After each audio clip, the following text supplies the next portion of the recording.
Happy Karva Chauth to all of you. Radhe Radhe everyone.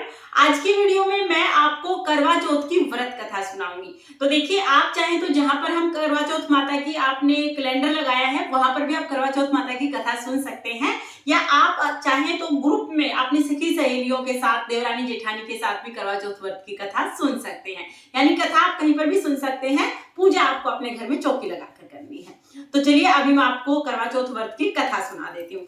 कथा सुनने के लिए सबसे पहले तो जिस जगह पर भी आप कथा सुन रहे हो उस जगह को आप साफ कर लेंगे।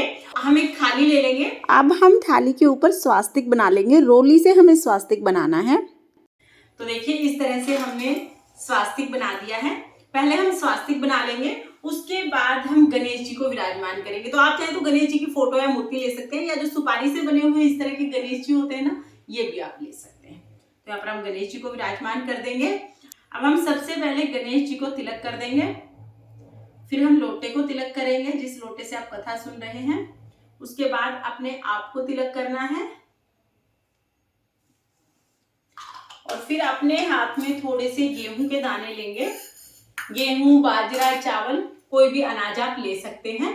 तो थोड़े से गेहूं के दाने मैंने हाथ में ले लिए हैं, और अब हम कथा शुरू करेंगे। तो जब कथा शुरू करेंगे थोड़े से दाने हम गणेश जी पे चढ़ा देंगे, थोड़े लोटे पे चढ़ाएंगे, और फिर हम करवा चौथ व्रत कथा शुरू करते हैं। एक बार एक गांव में एक साहूकार रहता था। साहूकार के 7 बेटे और एक बेटी थी। बहन अपने भाइयों की बहुत लाडली थी। भाई जब तक खाना नहीं खाते थे जब तक बहन खाना ना खा ले। आया करवा चौथ का व्रत, तो सब भाभीियों के साथ साहूकार की बेटी ने भी करवा चौथ का व्रत कर लिया। अब सुबह से कुछ नहीं खाया था। दोपहर में भाई आए। भाइयों ने कहा कि चल बहन खाना खा ले। बहन ने कहा नहीं भाई, आज तो मेरा करवा चौथ का व्रत है, आज तो मैं खाना नहीं खाऊंगी। ये सुनकर भाई बहुत परेशान हो गए। भाइयों ने पूछा तो तुम खाना कब खाओगी? तब बहन ने बताया कि रात को जब चंद्रमा उदय होंगे तो चंद्रमा की पूजा करके उसके बाद मैं खाना खाऊंगी। भाइयों ने कहा कि अगर अभी चंद्रमा उदय हो जाए, अभी चांद दिख जाए, तो तुम अभी खाना खा लोगी? तो बहन ने कहा हाँ, अगर चांद अभी दिख जाए तो मैं अभी खाना खा लूंगी। ये सुनते ही सातों भाई घर से बाहर चले गए। सातों ने सलाह मिलाई कि हम अपनी बहन के लिए अभी दोपहर में ही चंद्रमा को उदय कर देंगे। सातों भाइयों ने स्कीम बना ली। एक भाई पेड़ पर चढ़ गया, दूसरा भाई डंडा लेके आया, कोई घास लेके आया, कोई लकड़ी लेके आया, कोई छलनी लेके आया। आग जला के उसके आगे छलनी रख दी, और दूसरा भाई भागा भागा गया। बहन चांद निकल गया, चांद निकल गया। साहूकार की लड़की ने छत से देखा जाके तो बिल्कुल चांद जैसा दिखाई दिया। दूर नहर पे किसी पेड़ के ऊपर उन्होंने आग जला के छलनी टांक दी थी। साहूकार की लड़की को सच में लगा कि ये चांद है। वो भागी भागी नीचे आई और अपनी भाभियों को बोली चलो भाभी, चांद निकल गया, अब चांद को अर्घ दे देते हैं। भाभियां बोली नहीं ननद जी, ये हमारे नाम का चांद नहीं निकला है, ये तो आपके नाम का ही निकला है। अब साहूकार की बेटी जल लेके ऊपर चली गई और चांद को अर्घ दे के आ गई। भाइयों ने पूछा बहन अब तो चंद्रमा का पूजन हो गया, अब तो तुम खाना खा लो। तो बहन ने कहा ठीक है, अब मैं खाना खा लेती हूँ। जैसे ही टुकड़ा तोड़ा, पहले टुकड़े में तो बाल आ गया, दूसरा टुकड़ा तोड़ा तो राजा जी के घर से बुलावा आ गया कि राजा जी की तबीयत बहुत ज्यादा खराब है, तुरंत बुलाया है। यानी कि जो साहूकार की लड़की थी उसके पति की तबीयत बहुत ज्यादा खराब हो गई थी। साहूकार ने अपनी बेटी के ससुराल जाने की तैयारी करने लगी। संदूक खोल के देखा तो जिस साड़ी को हाथ लगाए सफेद साड़ी मिले, जिस साड़ी को हाथ लगाए सफेद साड़ी मिले। साहूकार ने समझ गई थी कि अब शगुन तो बहुत हो रहे हैं, लेकिन क्या करती, सफेद साड़ी पहना दी अपनी बेटी को और एक सोने का टका उसके हाथ में दे दिया।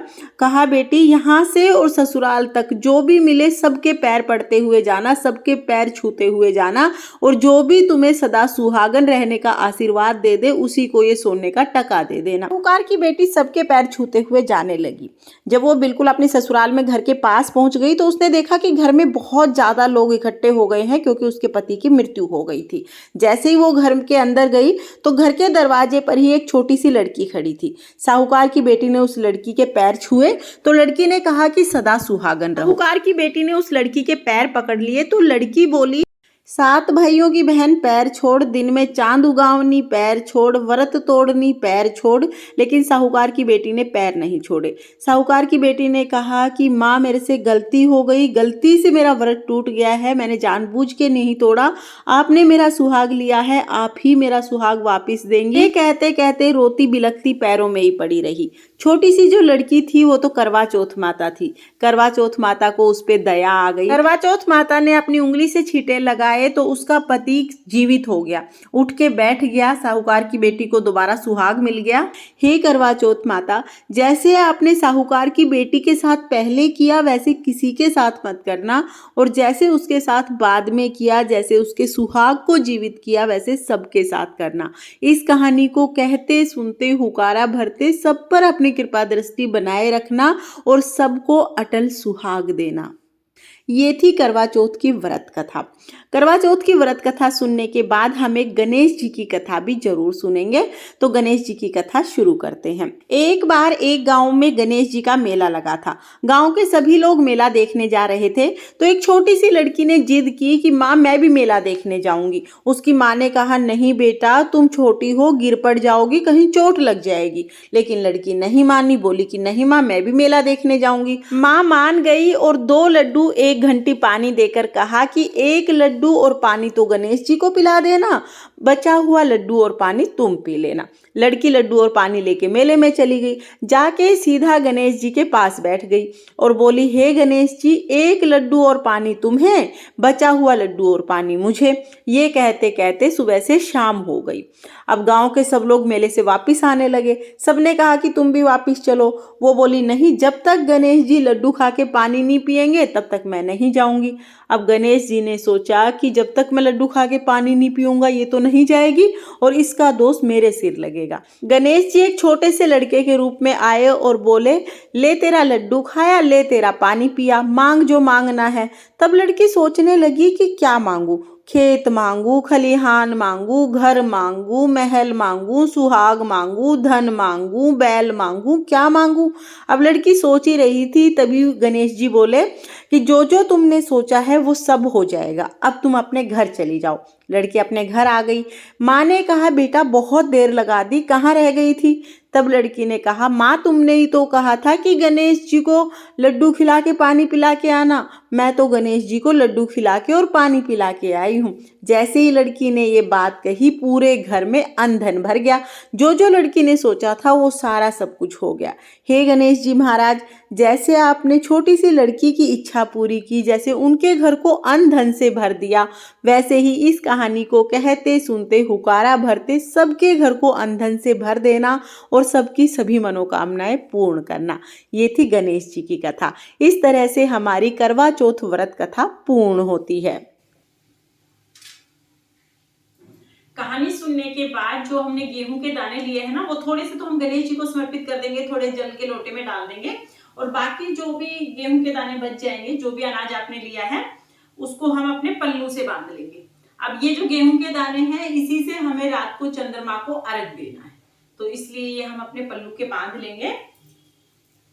और क्योंकि हम लोग दिन में ये कहानी सुनते हैं इसलिए जो कहानी का जल है ये हम सूर्य देवता को अर्घ दे देते हैं। अगर आप शाम के समय सुनते हैं तो फिर चंद्रमा को अर्घ दे सकते हैं। ये थी करवा चौथ व्रत की कथा। फ्रेंड्स, अगर आपको करवा चौथ की ये कथा पसंद आई हो, अगर ये कहानी आपको अच्छी लगी हो तो वीडियो को लाइक करना, और हम महिलाएं घर में तीज त्योहार कैसे करते हैं ये देखने के लिए मेरे चैनल को सब्सक्राइब कर लेना। फिर मिलते हैं किसी और वीडियो में, तब तक के लिए जय करवा चौथ माता, राधे राधे।